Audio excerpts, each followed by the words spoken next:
about to make a lot of people mad. But it wouldn't be the first time.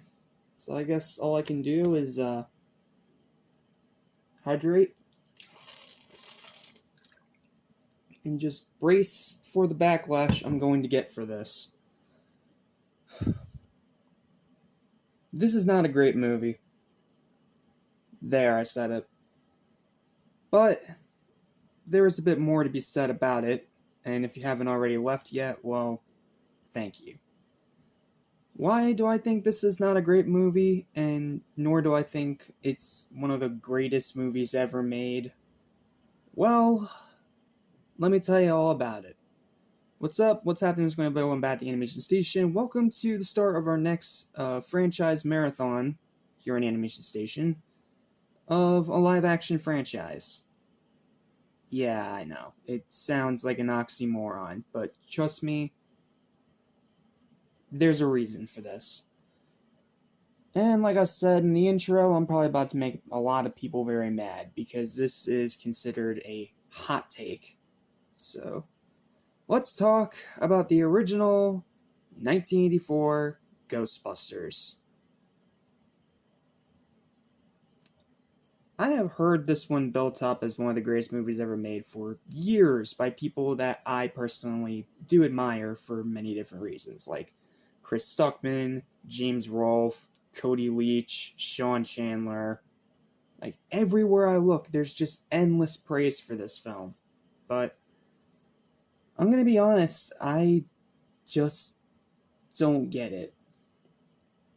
Now, is this a bad movie? No, absolutely not. This is still a pretty good movie. Don't get me twisted there. This is good. I'm not saying this is bad. I'm not saying it's trash. No. I'm just saying it is pretty disappointing. Why? Well, I have a whole written review here for you guys, and I only ask for you to please be understanding and respect my opinion, okay? You're allowed to love whatever you love. This is just another one of those super popular films that's not for me. So, here's my review. Please go into it with an open mind, and I hope you enjoy. This one may or may not be a hot take or sound like blasphemy, but I've just never been a fan of this franchise. I saw this original movie for the first time 2 years ago on Halloween of 2022 after hearing so many people hype it up as one of the greatest movies ever made. But when I saw it, I was just left very bitterly disappointed. Maybe that was my own fault for setting my expectations too high, but after all that build-up and all the hype I've heard surrounding it, I expected so much more than what I ultimately got. However, with the new one coming out and knowing that I'm obligated as a critic to review it, even though from what I've heard it's pretty bad, I decided to give this one a second chance, and on this second viewing, it fared much better. But I can still say without a doubt that this is extremely overrated and should have never became a franchise. Okay, so let's start with the positives before I rip this thing apart. Pros: outstanding special effects, both practical and digital, and the best balance I've seen of them in recent memory between the practical and the digital. Amazing set design. Seriously, set design's so good in this movie. I will gladly give it that. A great original concept, legendary music that's still played every October to this very day, specifically the Ghostbusters theme. I mean, you all know it, I know it, we all love it, I love it. It is a damn good song. And the rest of the music's really good too, even though it is very 80s. Good acting from the late great Harold Ramis as my personal favorite character, Egon. Sigourney Weaver solidifying herself among the greats of horror with a truly magnificent performance, especially once she's possessed by Zuul, which is where she gets to be a very seductive, over-the-top villainess, and she absolutely nails it. I mean, Sigourney Weaver, of course she nails it.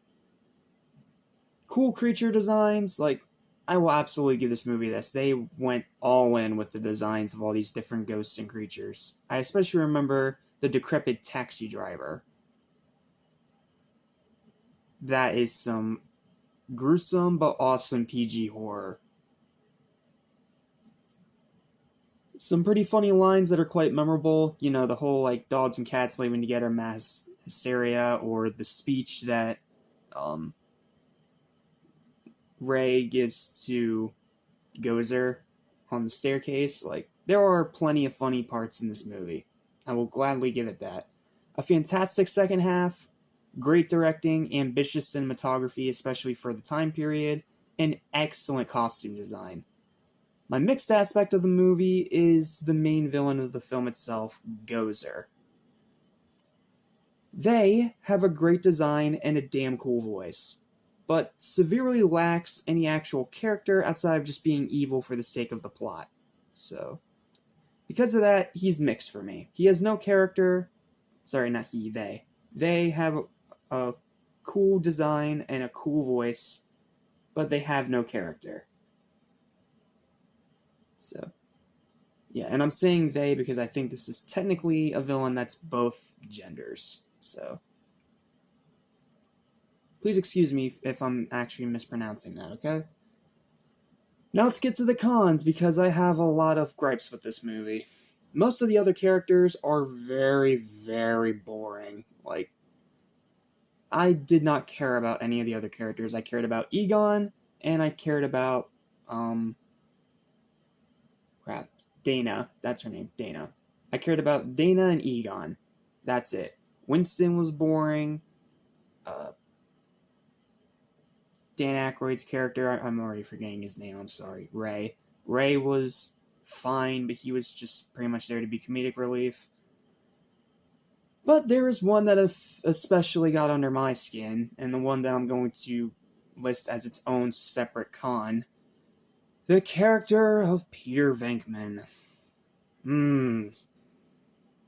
As much as the great Bill Murray tries to make this guy likable, Peter Venkman is one of the worst main protagonists I've ever seen in a movie, and is most of the time throughout the entire runtime of this movie, is an unlikable, sleazy, self-centered, selfish douchebag.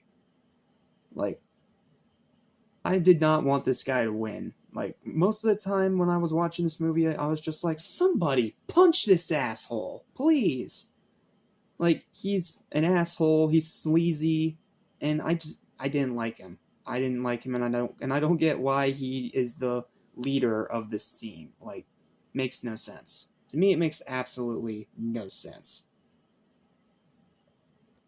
The first half is painfully slow and takes forever to start the damn plot. The first half of this movie is painful because it's so slow, it moves at such a slow, steady pace, and it just drags its feet trying to get to the actual plot of the movie.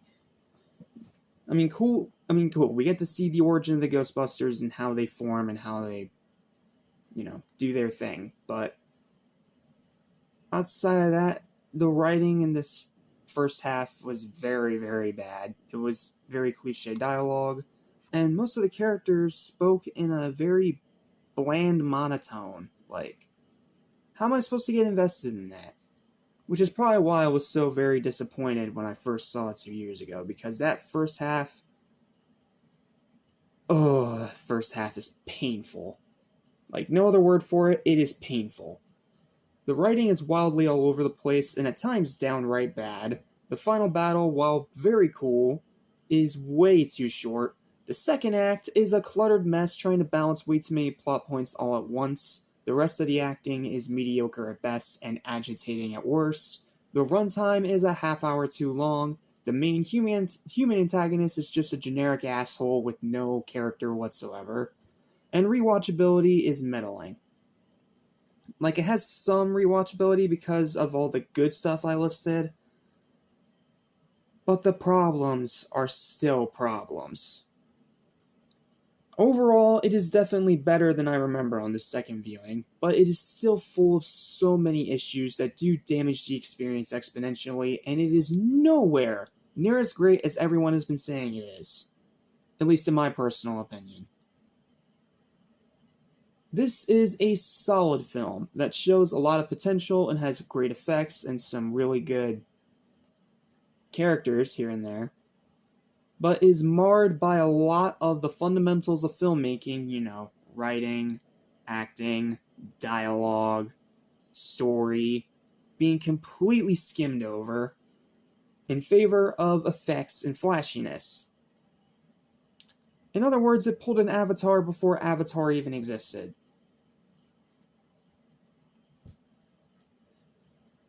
But the movie became a monster hit and it became a huge franchise that people love to death, so, I mean, what the hell do I know?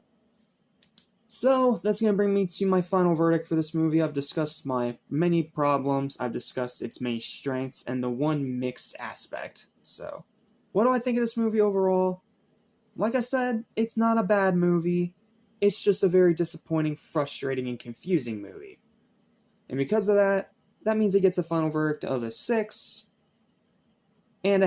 out of 10. 6.5 out of 10 for the final verdict. It's a good film, and I do admire its originality, especially nowadays when originality is so sparse it's not even funny. But it's overrated to a baffling degree. At best, it's a one and done and should have never became a franchise.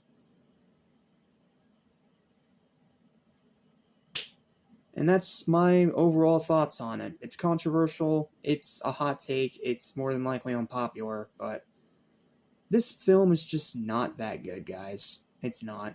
It's a pretty good film with a lot of problems.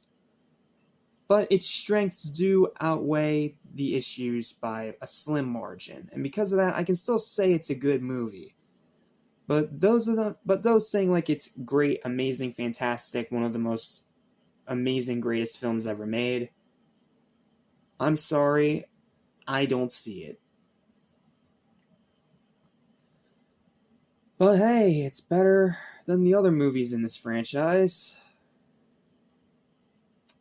Because the next one we're looking at is Ghostbusters 2, a movie that not even most fans can defend. Yeah, that gives a lot of confidence. Till then, thanks for watching. Leave your thoughts and opinions in the comments down below. Feel free to like, share, and subscribe for more videos like this almost every single day. And I'll see you tomorrow when we tackle Ghostbusters 2. I'm hoping it's not as bad as I remember it. Later.